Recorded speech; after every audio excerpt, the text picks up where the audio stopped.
నమస్తే welcome to Vikram TV. ప్రస్తుతం అమెరికాలో ఎక్కడా చూసినా అధ్యక్ష ఎన్నికల గురించే చర్చ జరుగుతుంది. ఇటు జో బైడెన్ అటు డొనాల్డ్ ట్రంప్ ఇద్దరు ఎవరికి వారు గెలిచి వాళ్ళ ఆధిపత్యాన్ని చూపించుకోవాలని చూస్తున్నారు. ఇక ఇప్పటికే వీరిద్దరి మధ్య జరిగిన తొలి ప్రెసిడెన్షియల్ డిబేట్ లో ట్రంప్ పై చేయి సాధించగా జో బైడెన్ మాత్రం చాలా వరకు తడబడ్డారు. ఇక ఇదిలా ఉంటే జో బైడెన్ కి వృద్ధాప్య సమస్యలు వస్తున్నాయి. దీనివల్ల వైట్ హౌస్ కి తరపుగా డాక్టర్లు వస్తున్నారు.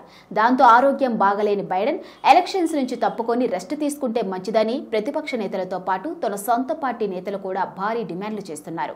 ఇక ఇదిలా ఉంటే ప్రస్తుతం అందుతున్న సమాచారం ప్రకారం జో బైడెన్ కరోనా బారిన పడ్డారు. ఇక ఈ విషయాన్ని అధ్యక్ష కార్యాలయం వైట్ హౌస్ ఓ ప్రకటనలో తెలిపింది. బైడెన్ స్వల్పంగా దగ్గు, జలుబు, స్వల్ప అనారోగ్యంతో బాధపడుతున్నారని, ప్రస్తుతం ఆయన తన స్వస్థలం డెలావేర్లోని తన నివాసంలో హోమ్ ఐసోలేషన్ లో ఉన్నట్లు వెల్లడించింది. ఇక అధ్యక్ష ఎన్నికల్లో భాగంగా లాస్ వేగాస్ లో ప్రచారంలో పాల్గొన్నారు బైడెన్. ఈ క్రమంలో వైద్యులు నిర్వహించిన పరీక్షల్లో కోవిడ్ పాజిటివ్ గా తేలడంతో యూనివర్స్ నుంచి అర్ధాంతరంగా వెనుదిరిగి వెంటనే ఇంటికి చేరుకున్నారు. ప్రస్తుతం బైడెన్ కు వైద్యులు చికిత్స అందిస్తున్నారు. అధ్యక్షుడి ఆరోగ్యం నిలకడగానే ఉందని, ఆయన ఇంటి నుంచే విధులు నిర్వర్తిస్తారని శ్వేత సౌధం తెలిపింది. ఇక మరోవైపు బైడెన్ కి కరోనా పాజిటివ్ తేలడంతో ఆయనతో సన్నిహితంగా మెలిగిన వారు ఆందోళన వ్యక్తం చేస్తున్నారు. ఎయిర్ ఫోర్స్ వన్ లోకి ఎక్కేటప్పుడు బైడెన్ మాస్క్ ధరించలేరు. అలాగే విలేకరులతో మాట్లాడే సమయంలోనూ తాను బాగానే ఉన్నట్లుగా అధ్యక్షుడు పేర్కొన్నారు.